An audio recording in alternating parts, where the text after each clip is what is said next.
चलिए दोस्तों बात करते हैं सिको नए क्वेश्चन के बारे में। इस क्वेश्चन में एग्जामिनर ने कहा है A/B 3/4 दे रखा है, B/C 5/7 दे रखा है, C/D 8/9 दे रखा है, then A/D is equal. A/D की वैल्यू क्या है वो एग्जामिनर मुझसे पूछ रहा है। तो चलिए आइए सॉल्व करते हैं। देखिए यहाँ पर A और B की रेशियो दे रखी है 3/4 और B और C की रेशियो दे रखी है आपकी 5/7। यानी कि जो B की जो वैल्यू है वो तो मेरी सेम सेम होनी चाहिए। तो यहाँ पे B दे रखा है मुझे 4 और यहाँ पे B दे रखा है मुझे 5।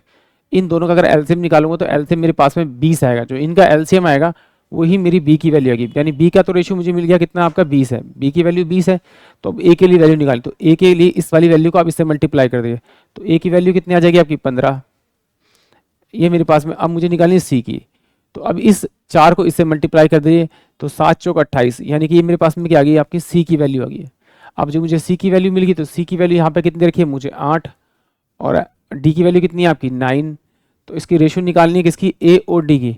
तो इसको आप इससे मल्टीप्लाई कर दीजिए डायरेक्ट इसको, तो 15 8 120, ये मेरे पास में A आ जाएगा। इस 28 से इसको मल्टीप्लाई कर दीजिए तो ये कितना हो जाएगा 28 इंटू में आपका 9 हो जाएगा। कटता तो काट दीजिए, तो 4 तिया 12 और 4 सत्ते 28 और 3 तिया 9 और 3 10, यानी 10 रेशियो में कितना हो जाएगा 21। यानी कि ऑप्शन जो मेरे पास में आपका डी होगा वो इस क्वेश्चन के लिए करेक्ट होगा। एक बार फिर देखते हैं इसको। ये तो आपको इस तरह से डायरेक्ट करना है जब भी एग्जाम में करना है, क्योंकि जितना आप प्रैक्टिस करेंगे उतना ही आपका ही छोटा होता चल जाएगा। देखिए एग्जाम ने जो मुझे वैल्यू दे रखी है वो क्या दे रखी है आपको वो 3/4 दे रखी है, वो दे रखी है ए और मुझे बी की वैल्यू दे रखी है। बी और सी की वैल्यू दे रखी है 5/7। तो जो बी की वैल्यू, बी के नीचे बी की वैल्यू से स्टार्ट करेंगे, फिर हम n4 नोज लगाएंगे इस तरह से। इसको इससे मल्टीप्लाई करेंगे तो कितना आ जाएगा 15, इसको इससे मल्टीप्लाई करेंगे तो कितना आएगा 20, इसको इससे मल्टीप्लाई करेंगे तो कितना आ जाएगा आपका 7 चौक 28। ये जो रेशियो आएगा मेरे पास में ए बी और सी का आ जाएगा। अब मुझे अब दे रखा है सी और डी, तो सी की वैल्यू कितनी है सी के नीचे रखी है आप, कितना है आपका 8 और डी की वैल्यू यहाँ पे रखी है।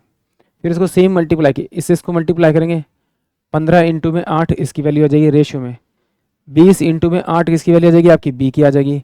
सी की वैल्यू कितनी आ जाएगी 28 इंटू में 8, यानी इस वाली वैल्यू को इससे मल्टीप्लाई करना, फिर इससे मल्टीप्लाई करना बी की वैल्यू को, फिर जो डी की वैल्यू इसको इस वाली वैल्यू से इसको मल्टीप्लाई करना 28 इंटू में आपका 9, ये मेरे पास ए हो जाएगा, ये मेरे पास बी हो जाएगा, ये मेरे पास सी हो जाएगा, ये मेरे पास डी हो जाएगा। यानी ए की जो रेशियो है मेरे पास में आपका कितना 15 इंटू में क्या हो जाएगा आपका 8, और जो मेरे पास में डी की जो वैल्यू होगी मेरे पास कितनी होगी आपकी 28 इंटू में आपका 9। इन दोनों का रेशियो निकालने के लिए बोला है।